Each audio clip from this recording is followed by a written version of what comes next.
Kalau pertanyaan Mas Badai tadi, adakah teh di Jakarta? Lah kejadian kemarin kereta pun itu portal sedang terbuka. Yang dekat-dekat Jakarta itu Gunung Pancar, itu portal. Nah kalau di Jakarta, menurut saya kurang baik lah, kurang bagus sih. Kota tua.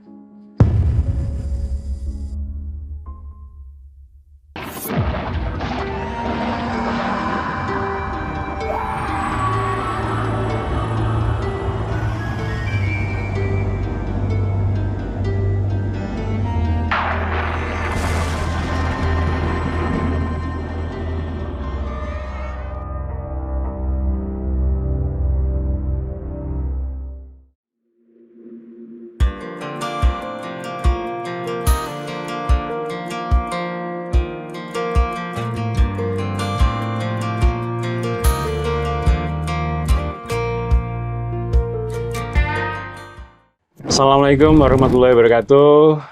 Masih bersama saya Badai dari channel Jelajah Malam. Malam ini kita masih dengan narasumber yang tentunya teman-teman sudah kenal dengan baik. Siapa beliau? Teh Feni. Apa kabar Teh? Alhamdulillah baik-baik saja. Syukurlah Teh. Saya pun baik Teh. Saya tanya dulu, kan sudah jadi Sebelum ditanya, makanya saya bilang. ya. Alhamdulillah. Iya. Oke Teh. Pada kali ini kita akan membahas apa nih Teh? Hari ini saya sedang tertarik dengan istilah-istilah yang lagi ramai dengan portal gaib. Apakah ada atau tidak? Apa portal gaib itu seperti adanya Sherlock lokasi di daerah itu ada, di daerah sini ada, atau sebenarnya energinya yang ada? Itu yang aku mau bahas. Banyak ternyata komen-komen netizen ini di konten Jelajah Malam. Mereka itu banyak menanyakan tentang portal gaib, dimensi gaib. Nah, gimana nih menurut versinya Teh Feni ini tentang portal gaib? Kita ambil contoh di Jakarta. Ya, jadi kalau kita bicara tentang portal gaib ya, sebenarnya secara faktanya itu tidak seperti yang dibayangkan bisa ada titik Sherlocknya. Ya, karena ini bicara masalah dimensi.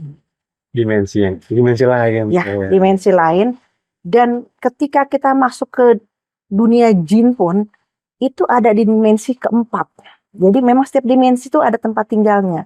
Malaikat beda, jin beda, semua tuh ada tingkatan levelnya, dimensinya itu.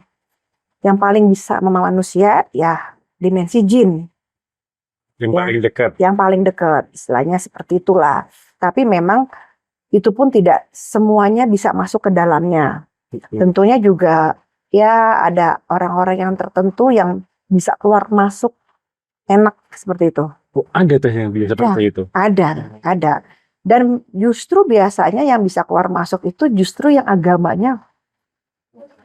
Oh, ya. Gitu, ya. Karena jin pun mempunyai kehidupan sama seperti manusia. Dia beranak pinak, dia ada pemerintahannya, dia ada rumah tangganya. Namun kan usianya itu kan beda dengan usia manusia. Betul. Ya. Lama jin lebih panjang jin. Nah, di situ yang harus kita pahami dulu. Nah, kalau kita berada di masalah portal, kan otomatis kita pindah dimensi atau kita nyebrang lah bahasa gaulnya. Yeah. Nah, itu nggak bisa ditentukan dalam satu lokasi. Kayak Sherlock lah, di sini lo adalah portal. Oh, di sini ada portal. Dan itu pun nggak selalu mereka buka. Namun, ada masa-masa tertentu yang mereka buka. Dan biasanya ini terbuka ketika bulan purnama. Ketika bulan purnama. Karena gini loh, ini bukan masalah sekedar mitos ya bulan purnama. Karena air laut pun akan naik bulan purnama. Kan? Yeah. Dan orang yang mempunyai sesuatu, maaf ya, ada sesuatu penyakit yang mental yang benar-benar luar biasa, dia akan kambuh. Pas bulan purnama itu. Ya, karena apa? Ada benturan energi di dalam diri manusia, alam semesta itu ada benturan energi. Nah, saat itulah portal sedang terbuka purnama. Malam 1 Suro juga terbuka.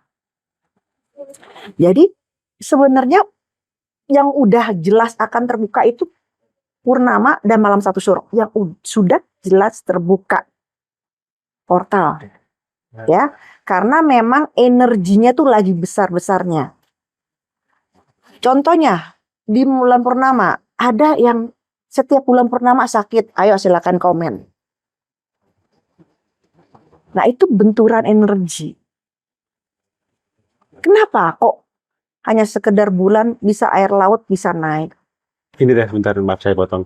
Betul, saya jadi ingat ketika ketika bulan purnama, kan ini saya sering naik gunung nih, ataupun jalan-jalan keluar. Pas bulan purnama itu dinginnya minta ampun, lebih dingin dari hari biasanya. Mungkin seperti itu contohnya. Ya. Jadi masalah ketebalannya aja, tebal tipisnya. Nah, kalau bulan purnama itu yang harusnya 10 lapis antara jarak kita dengan dimensi itu, ini hanya 3 lapis. Nah, makanya pada zaman-zaman dahulu, putri-putri raja, ya, ratu-ratu, kenapa mandi di bulan purnama? Oh, banyak tuh kayak gitu, mestinya dibaca-baca juga seperti itu. Ya, dan itu memang benar. Kenapa pada saat itu yang namanya energi yang kayangan-kayangan turun? Ya karena itu adalah masa sebuah apa ya? Sebuah relaksasi mereka gitu. Mungkin kalau kita pengen berendam di air panas kayak gitu ya, seperti itu ya. Itu maksudku gitu loh. Ya, aku bicarakan dari segi versi yang mudahnya aja ya. Jadi itu dia. Ini bukan masalah Sherlock di mana lokasi titiknya. Tapi kalau saya lebih ke mana masa energinya yang bersinergi antara semesta dengan kehidupan manusia di dunia saat ini. Dan itu ada momen-momennya. Ya. Yang paling sulit dibaca adalah portalnya di atas. Makanya kita pernah dengar ada pesawat jatuh pada tahun berapa itu, pesawat yang merah putih itu. Dan itu saat itu portal sedang terbuka. Karena ketika portal terbuka, itu sedotan energinya tuh kuat sekali dan tidak bisa ada energi, ada listrik atau apa itu ketarik. Ya. Nah, yang jelas-jelasnya lagi kejadian yang pesawat nabrak Gunung Salak. Yang Sukhoi. Itu sedang terbuka. Jadi ketika itu terbuka, yang paling akan ketarik itu di tubuh manusia gini. Di tubuh manusia itu ada energi listrik juga, Mas. Kalau Mas jalan pernah nggak bersentuhan? Kok nyetrum ya? Atau kita di mall, kok nyetrum ya kayak gitu. Kan anehnya emang kita manusia listrik logikanya. Tapi boleh dicek ulang. Di tubuh manusia itu ada ion negatif. Nah, ketika purnama itu, itulah akhirnya kenapa manusia-manusia yang mempunyai suatu kelebihan itu dengan mudah untuk kena berinteraksi. Jadi kita bisa ada istilahnya tuh ada kunjungan ke dimensi lain. Itu pun belum tentu bisa masuk ke dimensi jin. Karena yang namanya kayak makhluk-makhluk yang istilahnya bahasa umumnya gentayangan itu namanya dimensi marakyangan. Itu ada. Marakyangan. Marakyangan ya. Marakyangan itu adalah hiduplah orang-orang yang ke atas nggak terima, ke bawah nggak terima. Ibaratnya seperti itu. Arwah penasaran gitu ya. Iya, itu di marakyangan. Nah, jadi portal itu ada lapis-lapisnya. Belum tentu pun juga kita bisa masuk ke jin. Justru yang bisa masuk adalah orang-orang yang mempunyai, yang nggak nyangka kan, yang agamanya baik. Ya. Andai pun dia bisa masuk, mungkin dia masuknya di level yang marakyangan. Nah, Kalau pertanyaan Mas Badai tadi, adakah teh di Jakarta? Lah kejadian kemarin kereta pun itu portal sedang terbuka. Energinya itu akhirnya segala sistem segala apa itu otomatis akan kesedot. Itu bahayanya ketika portal terbuka. Yang mobil lah mati di tengah-tengah.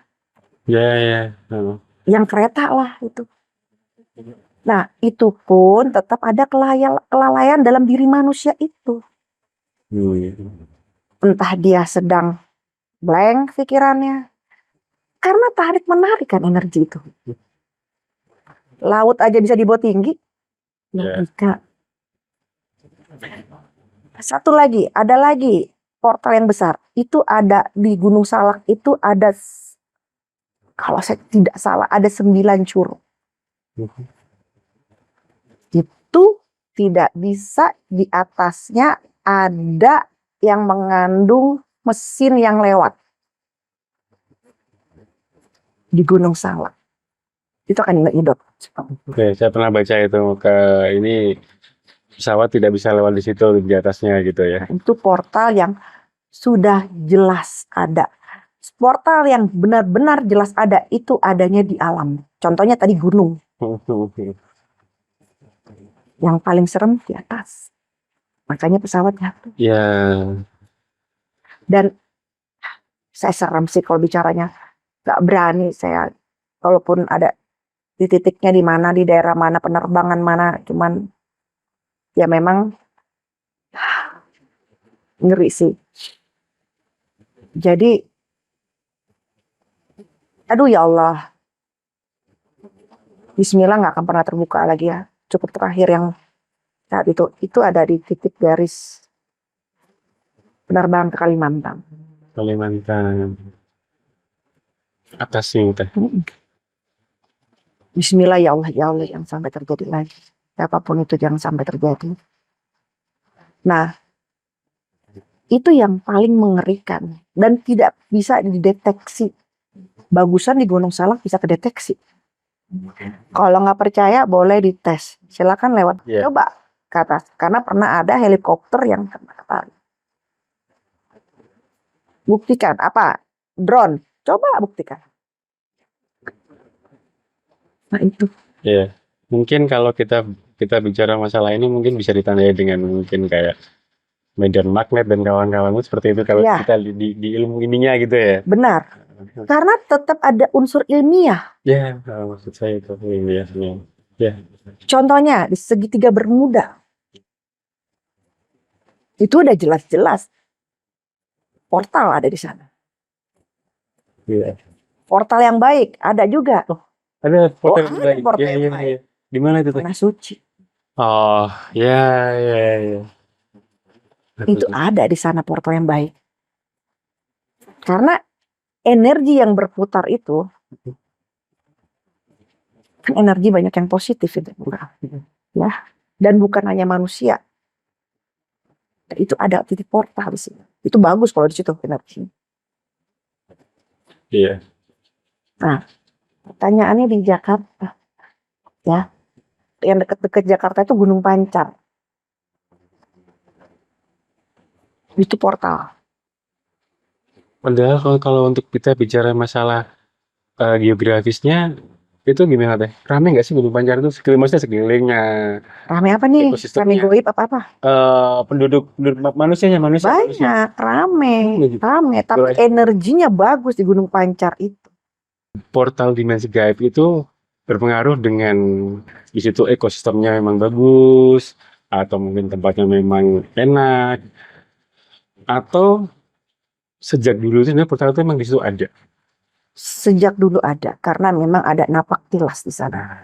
Ada napak tilas para leluhur, ada harta yang terpendam di sana, yang dijaga, yang sangat diincar beberapa banyak pihak. Ya, makanya kenapa saya bilang di sana portalnya sangat bagus, dan memang di sana itu banyak kumpulnya para wali. Ya. Berarti memang ada sejarah di situ yang memang bagus, sehingga memang menjadi energi itu yang memang positif ya teh. Ya. Dan di Gunung Padang. Gunung Padang. Gunung Padang. Ya. Gunung Padang itu portalnya tipis. Tipis itu maksudnya gampang dimasukin, keluar masuk atau Iya, gimana teh? keluar masuknya gampang. Bukan saya merendahkan, tidak. Maksudnya karena energi yang begitu kuat sehingga ya untuk kita bila kita etikatnya baik, niatnya baik tuh bisa. Gunung Padang. Nah, kalau di Jakarta ya banyaknya itu portalnya Marahyangan tadi saya bilang, yang bukan di level jin malah yang menurut saya kurang baik lah, kurang bagus. Kota Tua. Kota Tua itu kurang bagus ya. Mungkin bisa dikaitkan dengan ini nggak teh? Sejarah masa lalu dan kawan-kawan. Karena mungkin kan Kota Tua kota yang dulu memang di situ banyak eh, peristiwa yang mungkin agak mengerikan ya bisa kita bilang gitu. Banyak perang di situ kan ya. Apakah bisa teh dilihatkan seperti itu? Saya selalu percaya tidak ada yang kebetulan. Ya, ya. Semua itu ada hubungan sebab dan akibat. Ya, kenapa saya bilang di Kota Tua? Benar kata Mas Badai. Jadi memang banyak terdapat energi negatif yang ada di sana sehingga menjadi sebuah energi kelam, energi yang tertinggal, energi yang tidak ada keikhlasan, ketidakkepasrahan, energi yang masih ada hawa nafsu yang berat gitu ya. Intinya energi yang amarah, dendam. Nah, itu adalah energi-energi yang ada di Marahyangan. Tertinggal. Karena baiknya kalau ketika kita pulang kita udah pasrah. Tertinggal lah. Akhirnya dia bergantung di Marahyangan. Dia bikin kayak grup band di sana. Biar Mas Badai nggak tegang-tegang banget. Gitu. Di Marahyangan. Ya, jadi portal yang ada di sana. Makanya kalau mau cepet masuk, cepet apa ya, kalian ke Kota Tua aja. Penelusuran aja di Kota Tua, gampang. Ya karena apa? Ya tempatnya itu. Dan apakah itu akan ngefek dengan sifat manusia teh? Misal nih, kita compare atau bandingkan kita main di Kota Tua atau kemudian kita main di mana? Emosinya itu bisa mempengaruhi emosi kita nggak? Teh energinya di suatu tempat itu. Bisa tarik menarik. Tarik menarik itu. Energi negatif kita nih manusia yang hidup. Kita lagi marah atau rasa-rasa hawa nafsu, emosi atau apa. Itu membuka untuk dia masuk. Ataupun kita sama-sama saling membuka. Dia membuka, kita masuk. Saling tarik menarik. Makanya kalau di tempat-tempat kayak gitu, saran aku, hilangin deh tuh rasa-rasa amarah, dendam, rasa-rasa yang seperti itu gitu loh. Karena kalau nggak kamu yang membuka, ya mereka yang membuka. Jin juga ada levelnya. Ibarat gitu, walaupun dia jin ya, tapi jin juga ada levelnya. Dia juga punya ngerasa harga diri lah, kasarnya seperti itu gitu kan. Harga diri jin gitu ya. Harga diri jin loh, hey gitu kan. Jadi dia juga mempertahankan posisinya yang ada di situ, dan nggak, saya bilang tadi tidak semua bisa manusia itu tembus ke sana. Justru malah orang-orang yang kuat agama yang bisa tembus ke wilayah mereka. Waktu kehormatan buat mereka, ada orang-orang beriman bisa ke sana. Oh tuh. Gitu. Jadi itu yang harus dibedakan, bahwa kita tuh Marahyangan sebutannya ya. Jadi tuh yang ketidakikhlasan, yang tertinggalnya tuh di situ.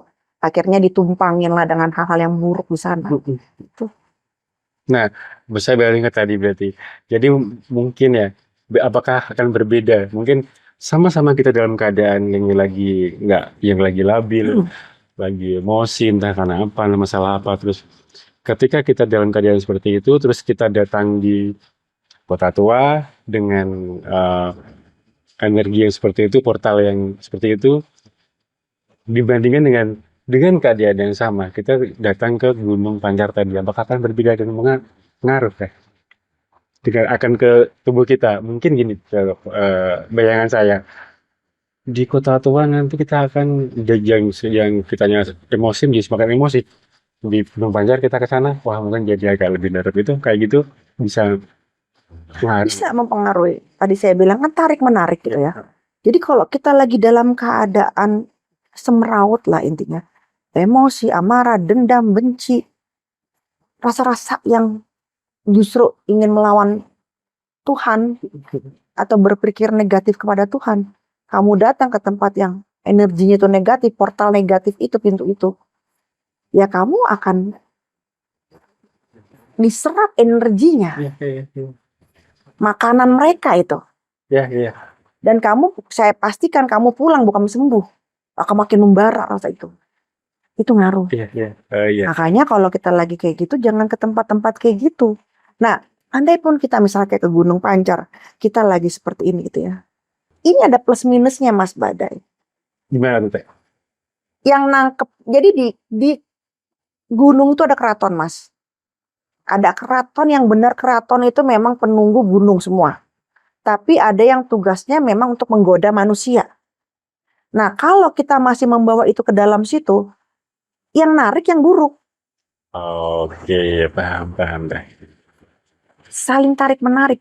Kamu bayangin, air laut aja bisa dinaikkan. Iya. Apalagi Hanya oleh cahaya yang mungkin hanya sepengetahuan purnama doang, nggak doang sih, tapi iya ya bisa naik ya dengan kita bulan purnama ya. Padahal air laut itu begitu luasnya, gitu, gradusnya berapa? Iya, dan gitu. rata-rata ya ratu-ratu pada zaman dulu, mungkin zaman sekarang juga masih ada seperti itu, tapi nggak bilang-bilang aja. Itu mereka mandi di bulan purnama. Ya. Dan untuk misalnya kita ada hajat, ada keinginan tertentu atau seperti apa ya, coba kamu untuk jelajah malam, sahabat jelajah malam, silakan komen. Pernah nggak kalian ke orang spiritualis, kalian disuruh mandi di bulan purnama? Hmm. Silakan komen. Iya. Itu portal. Jadi intinya bukan titik Sherlocknya di mana. Momen itu, ya. Tapi kalau mau jelas-jelas lagi terbuka luas lebar, bulan purnama. Carilah bulan purnama. Jadi kalau ketika ketemu bulan purnama ya yang bagus-bagus aja. Ya. Ada yang saya dulu pernah dengar ya Mas. Waktu kan saya tuh kuliah hukum ya. Kalau di Belanda, misalnya orang melakukan tindak pidana, dia itu memang punya sejarah histori mental health. Ya, ketika dia melakukan tindak pidana, contoh lah, dia membun-bun. Dilihat dia membun-buni saat bulan purnama atau tidak. Kalau dia membun-bunnya di luar bulan purnama, dia masuk sel. Tapi kalau dia membun-bunnya itu pas ketika bulan purnama, dia masuk rumah sakit. Oh ya, paham, berarti yang terkena mentalnya. Ya, segitu energinya kuatnya. Makanya portal yang paling pas itu adalah masalah bukan titik lokasi di mananya, tapi ada energinya yang ada di situ apa. Dan itu nggak langsung ke energi jin, tapi ke marakyangan. Makanya kalau penelusuran atau bagaimana kita ada yang masuk gitu ya, atau ada yang interaksi atau bagaimana, kita ada di wilayah itu. Kita bertanyanya ke wilayah itu. Yang kita tangkap adalah energinya. Bahwa si makhluk ini nih ketabrak. Ini, itu. Rasa amarahnya. Rasa tidak ikhlasnya yang ketangkep. Ya, ya Teh. Jadi mungkin ya saya sedikit agak lebih gampang nih, lebih di bahasa yang paling gampang. Ketika saya sendiri ya, saya marah, saya lagi nggak labil, terus akan beda mungkin ketika kita datang ke konser musik, wah kita akan semakin meluapkan emosi mungkin seperti itu ya. Berbeda mungkin ketika saya datang ke masjid mungkin seperti itu Teh ya. Yes.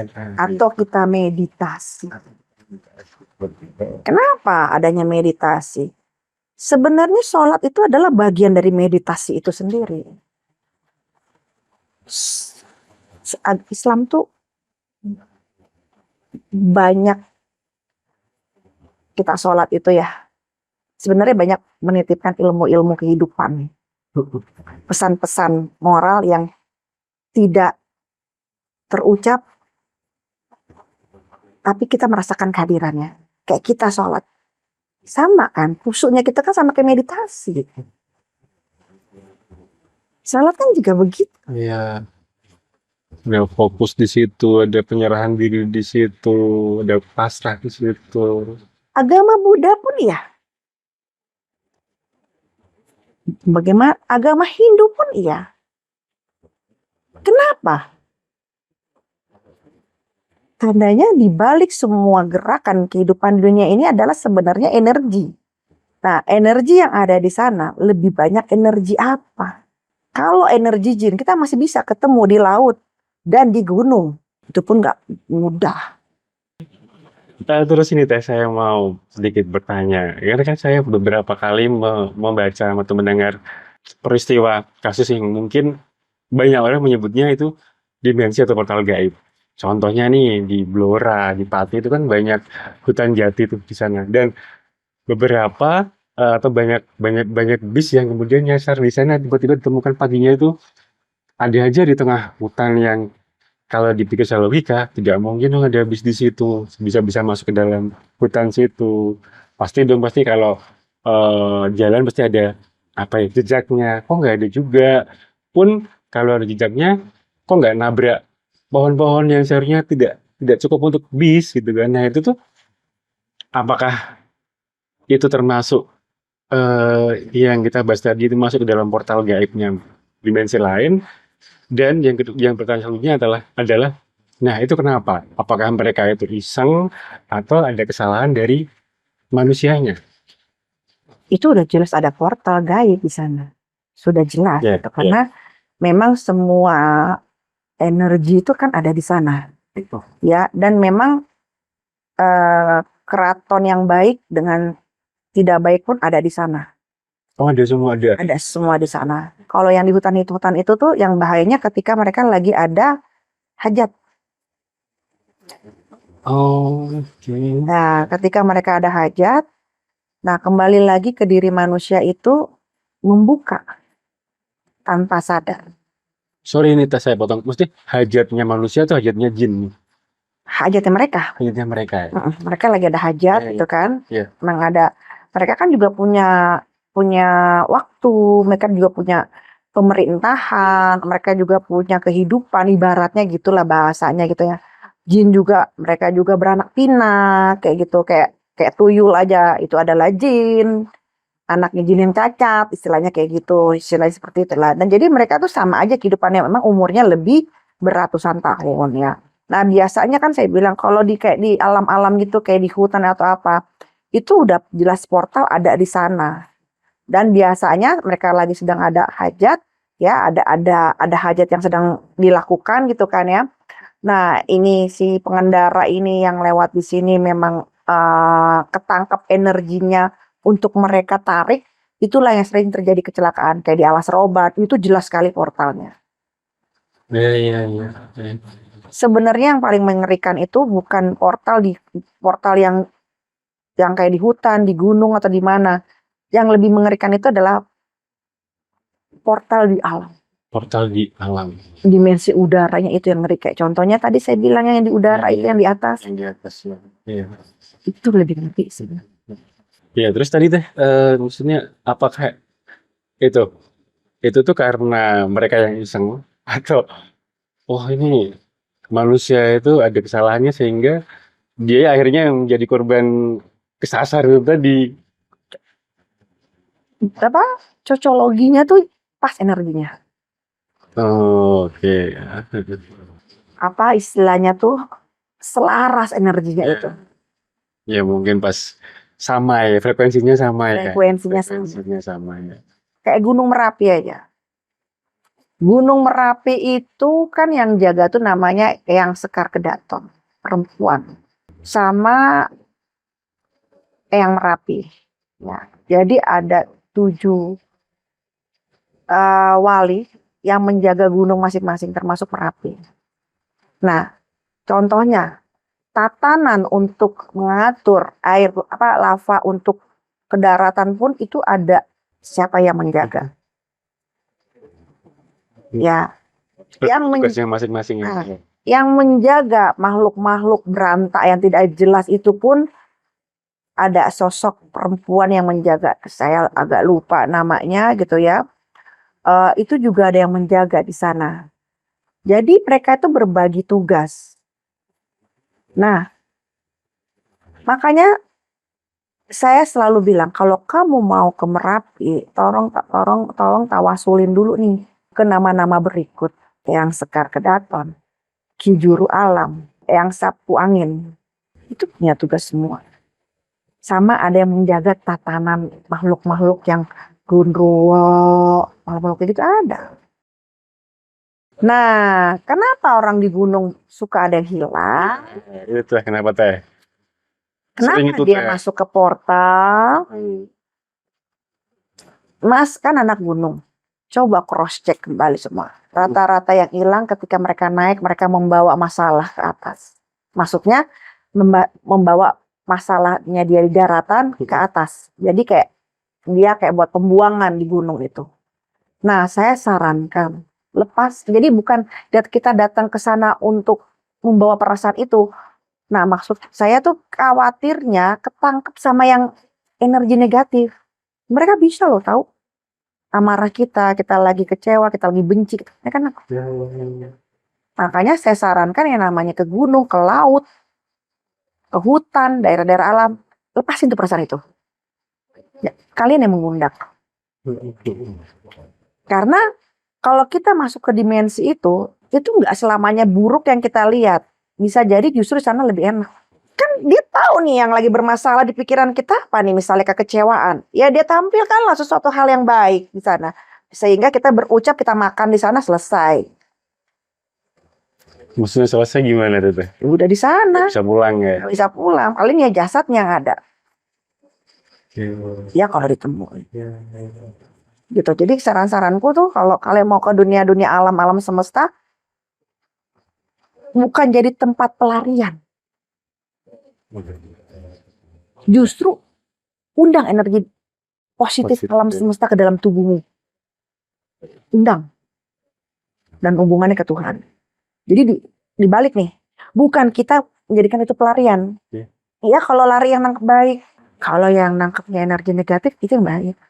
Ada banyak orang cerita di gunung terutama atau di hutan itu kadang-kadang ada yang bilang bahwa ciri-ciri fisik portal gaib itu kadang-kadang ada yang bilang itu semacam kayak tugu, semacam kayak apa namanya pintu. Jadi gini, di sana itu saya masuk kan kadang-kadang ada cerita ada dua buah pohon yang jadi kayak jadi gerbang itu apakah memang benar atau kebetulan seperti itu kalau di hutan atau di gunung gitu? Itu hanya sebuah objek ya. Ya. Itu memang benar adanya. Itu bagus berarti kelihatan kan? Ya. Nah, Ketika itu ada yang bilang seperti itu. itu benar, saya benarkan.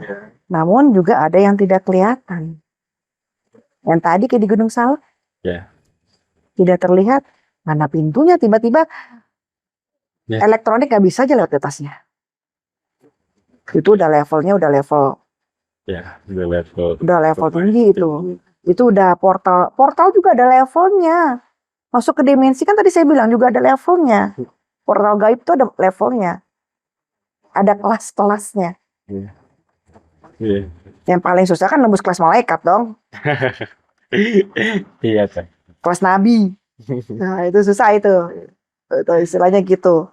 Semua ada dimensi-dimensinya. Ya. Memang kita, ya kan, Tuhan itu maha kuasa dan maha besar. Dan maha skenario terbaik menurut saya. Sepakat juga. Maha teliti, maha seni. Seni, keren maha seni itu. Ya. Ya. Apa sih pemandangan apa? Ketika kita lihat, wah gila indah banget. Mas naik gunung mau nyari sensasi apa? Pemandangan. Berarti Tuhan itu maha seni. Iya, betul. Ya. Apapun dia ciptakan dengan rapinya segala macam kehidupan. Nah itu dimensi. Oke. Nah Rogo Sukmo. Rogo Sukmo. Oke, Rogo Sukmo. Ya, Gimana teh? ya Rogo Sukmo itu masuk ke portal. Masuk ke portal, tapi dia itu bukan ke dimensi jin, Oke. tapi marahyangan. Gimana yang tadi itu Ya. yang naik nggak bisa, turun juga. Ya, itu yang paling manusia jago lah, bisa. Nah, untuk tembus ke dimensi jin, itu juga butuh effort yang, karena ada pintu lagi. Saya selalu bilang, ada pintu di balik pintu. Itu maksudnya. Berlapis gitu ya. Ya, kok ada istilah Rogo Sukmo, itu benar, Rogo Sukmo itu ada. Jangan meremehkan orang-orang tradisional. Ilmu-ilmu tradisional itu kita tidak bisa meremehkan. Iya. Ilmu yang lain bisa diciptakan, bisa kita pelajari. Tapi kalau tradisional, itu adalah orang-orang yang dipilih. Ya, karena pasti butuh effort yang sangat-sangat bekerja keras ya, seperti itu. Iya. Keras banget lah seperti itu. Iya. Iya. Dan mereka, ya tadi itu ya, suka tersangkut dengan, kalau ketika Rogo Sukmo kok kita keluar gitu, kita mau nolongin orang, ya mereka tersesat dalam dimensi itu. Kalau bisa kelamaan, bisa larinya ke dimensi yang jin, lebih jauh di jalannya. Ada pintu di balik pintu. Oke. Terus ini teh, kalau di beberapa kasus entah kalau di daerah lain, kalau di daerah Jawa Tengah, tempat khususnya di dekat rumah saya Jawa Tengah lah khususnya itu, ada contoh peristiwa atau kasus kadang-kadang itu anak kecil, tapi kadang-kadang juga orang dewasa pun kadang bisa menjadi korban hilang kemudian tiba-tiba berapa hari diketemukan dia itu dia lagi di atas pohon, dia lagi di atas rumpun bambu sambil ya terjebak di situ. Ada lagi yang tetangga saya itu bahkan dia di atap plafon masjid itu juga ada anak kecil di situ setelah beberapa hari dicari nggak ada dan kemudian tiba-tiba ada di plafon masjid. Ada juga bahkan yang lebih menurut saya tidak masuk akal di dalam apa namanya itu beduk masjid juga ada teh. Itu benar-benar jadi di daerah saya di sana ada. Mas di daerah mana? Saya di Magelang. Jadi memang gini loh, kejadian yang terjadi itu, anak tersebut itu masuk ke dimensi marahyangan. Marahyangan itu tempat yang, kalau bahasanya tuh anyir, bau amis. Ya, jadi tempat makhluk-makhluk yang nggak bisa ke atas dan di bawah juga di bumi juga nggak diterima. Ya, itu yang penuh marah, dendam, bencian, apalah segala macam yang tadi itu sebuah kutuk-kutukan maut lah intinya seperti itu yang ada di dalam diri manusia ya, yang ya sulit sekali untuk diampuni. Istilahnya bumi pun susah nggak mau nerima intinya. Yang terjadi pada anak itu adalah mereka itu masuk ke dimensi itu. Dan biasanya yang kayak begitu-gitu jahil. Iya. Dia mau eksistensinya tuh kelihatan. Nah biasanya kalau kayak gitu yang dipakai adalah Rogo Sukmo. Jin pun mau levelnya level tinggi kalau gerak kerja. Kalau cuman ini ya udah mereka aja lah kayak gitu. Iya. Itu Nah, makhluk-makhluk yang usil ya seperti itu. ya kayak begitu istilahnya. Nah yang terjadi itu adalah anak-anak itu memang karena ya tadi itu dia butuhnya validasi eksistensi mereka diakuin keberadaannya. Dan biasanya mereka ada sesuatu yang mereka inginkan tidak tersaji. Maksudnya si anaknya nih apa? Lingkungan. Oh. Misalnya juga daerah-daerah itu banyak kemunafikan. Itu ngaruh ya. Ngaruh. Jadi mereka tuh manusia. Bahasanya seperti itu. Kayak gitu. Iya. Nah, ya biasanya ya butuh pengakuan itu. Karena energi yang paling, makanan yang paling enak tuh anak kecil. Sama orang yang beriman. Oh, malah tuh. Ya mas, kalau orang-orang kayak gitu kata dia, ibaratnya gini loh. Makan steak yang dagingnya ada levelnya, Iya. sama makan istilah inilah. Ya, rasanya mereka gitu. Mereka ada tantangan kalau bisa menggoda orang yang beriman justru. Iya. Kalau itu mah nggak perlu digoda katanya. Capek-capekin ngapain digoda, dia mah udah bakalan itu sendiri gitu. Kalau anak kecil yang mereka serap ada energi makanannya adalah energi kesuciannya, kemurniannya. Tuh. Betul teh. Termasuk yang paling sempat viral kemarin kan yang saya agak lupa namanya, yang dia pakai sepeda motor dari Purbalingga, kemudian dia diketemukan di Wonosobo yang notabene itu hanya 2 jam, dan secara normal itu nggak mungkin itu ditemu dalam waktu 2 jam gitu kan. Nah itu juga mungkin sama seperti itu ya. Masuk ke itu. Iya. Dia ngelewatin daerah mana aja harusnya? Titik hilangnya di daerah mana? Purbalingga, dia aslinya Purbalingga, kemudian dia diketemukannya di daerah Wonosobo. Itu nggak ada itu nggak ada 1 jam, jam 5 kurang itu sudah diketemukan oleh orang-orang Wonosobo di situ. Yang secara normal setelah ditelusur lagi pun paling cepat sekitar 2 jam. Nah ini nggak berapa lama deh? Setengah jam paling sekitar. Karena pamitnya orang tua jam 4. Tapi udah di cross check kebenarannya. Sudah. Nah itu juga masuk ke dimensi ya, dimensi waktu. Biasanya itu masuknya ke dimensi jin itu. Karena waktu mereka itu jauh lebih cepat. Ya. Itu masuk. Ya itu. Ya mungkin kita tidak tahu ya dia sedang terbuka dimensi itu karena itu kan jatuhnya hutan ya. Iya, kemudian jadinya di hutan. Alam. Iya. Biasanya kalau yang mau masuk ke dimensi jin itu masuknya di alam. Hutan, gunung, laut, nah itu. Iya. Dia bilangnya juga, si korban ini bilangnya tadi dia diboncengin kuntilanak katanya. Dia sempat akhirnya viralkan yang dia ngomong. Iya, dia diboncengin kuntilanak 2 atau 3 gitu, dan ketemukannya di hutan daerah Wonosobo. Iya, nggak ada 1 jam. Iya. Lebih cepat dimensinya. Ya. Di Jakarta ya. Ada sih portal lagi. Itu di daerah deket Ancol ya. Deket Ancol. Berarti kita bicara pantai nih Teh ya? Ya. Oh, air ya. Deket air, deket Ancol tuh ada portal di situ. Tapi dia aktifnya pas purnama. Oh, kayak gitu juga. Kembali lagi bahwa energi portal itu bukan tempatnya, tapi adalah momentumnya. Apalagi ditambah dengan tempatnya memang pas dan momentumnya pas purnama, itu akan sangat terbuka dengan lebar. Iya. Gini loh, iya makanya sebenarnya gini. Ada beberapa orang yang bisa mengaktifkan energi portal tersebut. Oh, so jauh-jauh di sini juga ada. Tapi kan kita ngapain berkunjung ke situ ya?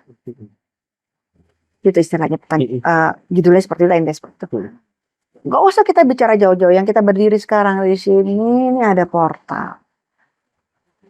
Buka, masuk berinteraksi ke aku bisa. Ibaratnya bahasanya gitu. Jadi bukan Sherlocknya. Kesempatan energi pintu portal itu selalu ada, tapi masuknya kemana persoalannya itu? Ke Marahyangan. Kalau ke dimensi jin ya beda soal lagi, untuk apa? Pasti ditanya mau ngapain. Nah itu biasanya tuh ada ikatan-ikatan itu. Ada perjanjian di situ. Ada tujuan-tujuan itu biasanya kalau ke sana. Transaksional. Ada transaksional di sana gitu. Ya dia juga punya gengsi lah. Sama kayak manusia, nggak mungkin bisa sekonyong-konyong kayak gitu. Ada apa kamu kesini berani-beranian kesini? Iya. Gitu. Tapi kalau cuma sekedar Marahyangan mah, kita buka di mana aja kita berdiri bisa. Kalau memang orang itu bisa. Kalau hanya untuk masuk yang ke yang itu ya kemarin Ya, gitu ya. tapi ada orang-orang tertentu bisa masuk ke masalah selain jin, misalnya ke ya orang-orang yang eh, beraura positif ya, yang moksa atau bagaimana itu bisa. Ke leluhur yang moksa, kan kita pernah denger ya siapa aja yang moksa beliau itu ke kawasan mereka gitu kan ya, itu bisa orang-orang tertentu. Dia ngeliat energi kita, Ya. dia ngeliat aura kita, dia bukan ngeliat fisik kita tapi dia ngeliat siapa yang ada di dalam kita. Oh gitu. Ya, kita kalau bahas ini nih, Panjang ya Teh. berlapis-lapis Iya. gitu loh. Jadi beda sebenarnya ya portal ya udah mau di mana di sini, kita cari yuk Mas, yuk bisa di sana ada. Oke Teh. Ini aja ada yang mau masuk. Kan gitu dia. Dia itu sangat butuh validasi. Hanya kita bicarakan mereka kan ya. Aku digunjingin nih ya. Aku pengen masuk, pengen ikut podcast nih, mungkin ada. Iya, dari tadi aku nahan Mas. Gitu. Berat banget ini. Kok tumben-tumbenan kok dia mau eksis ya. Oke deh, mungkin yang terakhir mungkin pertanyaannya adalah bagaimana biar kita itu tidak tersesat di portal-portal yang mungkin yang negatif gitu Teh. Gitu. Saya sarankan kalian harus banyak-banyak sering-sering introspeksi. Kita jangan memaguri diri kita untuk menjadi ya terlalu angkuh terhadap diri kita sendiri atau angkuh terhadap Tuhan. Karena introspeksi adalah salah satu sifat yang disenangi Tuhan, karena kita tidak bersifat angkuh di hadapan beliau, di hadapan Allah Subhanahu wa Ta'ala. Nah, ketika kita berintrospeksi, otomatis kita cleansing diri kita lahir dan batin. Membersihkan diri kita ya. Ya, dengan cara apa? Ya, kalau kita Muslim sholat, Buddha atau Hindu ya dengan caranya masing-masing, ataupun meditasi,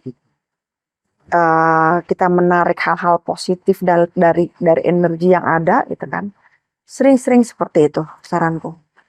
Siap. Jadi nggak usah dipelihara yang namanya kebencian, yang namanya amarah, yang namanya dendam. Emang nggak mudah untuk kita bisa melewati itu semua. Butuh sangat-sangat pendewasaan yang sejati. Tapi percayalah, saya baru dapat pesan kemarin. Suaranya jelas, lembut, tapi tidak berwujud. Pesannya adalah, sayangilah musuhmu, atau kasihilah musuhmu. Berserah diri kepada Allah Subhanahu wa Ta'ala atau kepada Tuhan yang Maha Esa seluruh totalitas. Lalu pesannya, biar itu menjadi urusanku. Saya dengar pesan itu nangis. Dalam banget itu Teh. Dalam lah. Dan susah kan. Dan susah. Ya kan Teh. Kasihilah. Musuhmu. Kasihilah musuhmu. Serahkan semua kepada Allah Subhanahu wa Ta'ala, biar itu jadi urusanku. Rindu. Pesan kedua, hatimu adalah rumahku. Oke Tuhan, saya bilang itu. Oke Tuhan, saya tahu ini tidak mudah untuk teman-teman di rumah, tapi kalau kalian memang benar beragama Islam ya cinta, kalau kalian benar-benar cinta kepada Rasulullah SAW, nggak ada salahnya dicoba.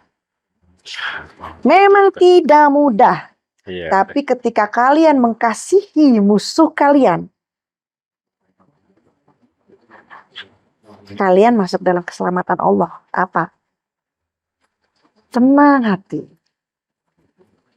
damai hati, nggak kemerungsung gitu, berserah diri. Nah, tapi memang pasti tidak mudah. Pasti ada komen nggak mudah Teteh. Begini. Emangnya gampang begini. Itu hanya teori aja Teteh. Emang iyalah. Ngomong aja gampang. Ngomong aja gampang Teteh gitu kan. Coba Teteh gini. Gitu. Loh, justru karena melewati fase. Tahu nggak dapat pesannya dari mana? Jadi mana? Aku habis ngeruat orang, habis sedekah laut ya, di mobil. Iya. Ketika aku lagi zikir di mobil, aku kan selalu meditasi di mobil. Jadi meditasi itu kan kita nggak perlu di mana, lagi sholat atau gimana, di mobil juga bisa, di mana aja bisa. Betul. Karena cleansing, selalu cleansing, saya bilang itu. Iya. Kayak begini, saya pulang tadi mobil saya ini, kan cleansing, nggak tahu nih ada yang apa-apa, ada yang apa gitu kan ya, kayak kita mandiin ruh kita. Jadi mandi itu nggak hanya fisik, tapi kita mandiin ruh kita mandiin sukma kita. Makanya saya tadi bilang, Mas, kalau bisa, kalau buang air besar, wudhu. Wudhu. Ya. Cleansing ya. Ya, Kebersihan. gitu loh. Jadi kita tahu semua itu proses yang tidak mudah. Tapi kalau segala satunya dicoba dengan hal kecil, bismillah, itu akan seperti kayak chips dalam diri, itu akan ting kayak nyelarasin. Kayak langsung reaksi. Karena di dalam manusia itu ada 7 cakra, Mas. Hebat ya Allah. Jadi nggak perlu pakai susuk. Tuh, dengerin tuh, nggak perlu pakai susuk. Apa? Susuk tuh apa? Kejayaan. Penampilan. Kehormatan. Ngapain? Allah udah memberikan itu 7 cakra dalam tubuh kita. Aktifin. Ya. Kalau kita memakai susuk, kalian berhasil membuat diri kalian keren ya, cantik ataupun ganteng. Tapi yang dilihat bukan kalian. Itu udah jelas-jelas nggak ada ketulusan. Yang dilihat jinnya. Kalian akan tetap dapat perasaan apa? Hampa. Nggak ngena di hati. Nggak akan. Orang yang pakai susuk, selamanya dia tidak akan, hukumnya adalah, hukum karmanya adalah, kalian tidak akan pernah percaya diri. Itu adalah hukum alamnya. Karena kalian tahu,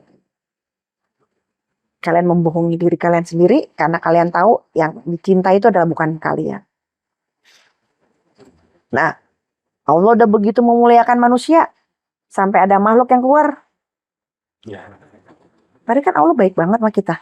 Itu udah dikasih semua, Mas, 7 cakra. Aktifin. Kehormatan kita dapat. Ucapan didengar kita dapat. Kesehatan kita dapat. Keharmonisan kita dapat. Coba. Rezeki kita dapat. Pemikiran kita dapat. Itu 7 cakra itu. Kayak temanmu tadi suruh ambil 7 batu. Yes. Simbol. Sebenarnya apa? 7 cakra yang ada di dalam dirimu. Untuk menjadi seorang pemimpin harus aktif. Ya. Kenapa seorang pemimpin harus punya jiwa feminin? Sri Baduga Maharaja Siliwangi. Kenapa harus ada kata Sri Baduga? Sri itu perempuan. Kenapa teh? Karena bagi seorang pemimpin harus mempunyai karakter yang seimbang antara feminin dan maskulin. Feminin adalah sifat mengayomi, menyayangi, welas asih. Maskulin dibutuhkan pemimpin yang tegas, tanggung jawab. Nah, kayak sosok seorang ibu kepada anaknya. Anaknya berbuat salah. Dengan kebijaksanaannya. Maafkan, tapi dengan perkataan seorang ibu, jangan diulangi lagi ya nak. Jadi bukan jadi pemimpin yang otoriter. Kalau seorang pemimpin hanya maskulinnya yang tinggi, feminin tidak ada, bagaimana dia bisa dicintai? Yang ada masyarakatnya hanya takut. Iya. Kalian hanya bikin takut masyarakat kalian, tapi kalian bukan bikin segan. Benar kan? Sri Baduga Maharaja Siliwangi. Itu jawabannya. Hadiah untuk kalian yang habis merayakan kemarin di Bogor. Itu aja dulu. Itu aja dulu. Iya, itu aja dulu ya. Kenapa? Karena selama ini kok namanya Sri Baduga Maharaja, Sri Baduga Sri loh. Ya, cewek lu namanya. Cewek. Iya. Ya, ternyata Gelar itu. Ya. Itu gelar Sri Baduga. Ya sih. Oke. Mungkin itu teh dulu ya. Oke, panjang kalau kita ngomong gini. Bisa sesi-sesi 2 nanti ya. Boleh tuh. Boleh. Ada. Pas apa tadi tujuh cakra tadi juga menarik tuh, nanti kapan-kapan kita ulas lagi itu ya. Boleh. Itu biasanya kalau yang ruwet sama saya aktifin semua. Oke. Nggak pakai susuk-susukan di saya. Nah, nggak No perlu jin. susuk, teman-teman. No jin, no kodam. Ya. Tapi apa? Tuhan tuh sangat memandang manusia itu istimewa. Tuh. Jadi, please jangan malu-maluin Tuhan. Iya loh, kita kasih, maksud gini loh, ya Allah sedih, Allah tuh sedih loh, malu-maluin, kata Allah gini, udah saya bela kamu tuh, malu-maluin saya, ya kan? Iya.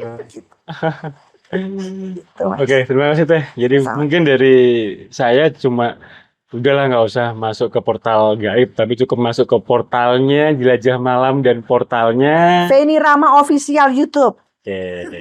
Oke. Oke, Saya Bade dan saya Feni Rama. Oh ya, kita mohon maaf ya, Iya. kalau ada salah kata, Oh iya. ya. Baik saya ataupun Teh Feni kalau ada salah-salah kata, apapun itu, kami mohon maaf yang sebesar-besarnya. Tuh. Sampai jumpa di video berikutnya. Kami pamit dulu. Wassalamualaikum warahmatullahi wabarakatuh.